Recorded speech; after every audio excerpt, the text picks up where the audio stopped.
Trečioji Dakaro diena praėjo šiek tiek geriau negu pirmosios dvi. Nepaisant to, vis tiek turėjome šiokių tokių nesklandumų. Tai vienas jų yra prakirtom ratą. Na, Dakare turbūt tai yra normalu. Tai buvo pirmasis ratas per 3 dienas, tai gal tai nebuvo pats blogiausias dalykas mums nutikęs. Antras dalykas tai, kad dingo stabdžiai ir pusę greičio ruožų teko važiuoti be stabdžių. Tai tas, aišku, padarė mūsų gyvenimą stipriai labiau įtemptą, nes natūralu, kai tu lenktyniavį važiuoji ypatingai greitai, nežinai kelio, kas tavęs laukia priekyje, tai važiuoti be stabdžių yra kaip minimum labai pavojinga.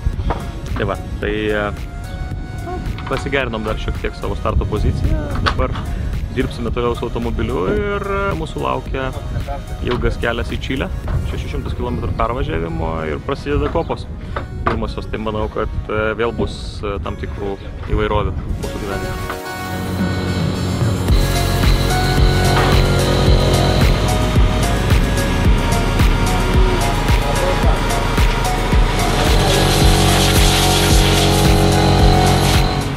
Nebuvo nakties. Buvo vakaras ir rytas.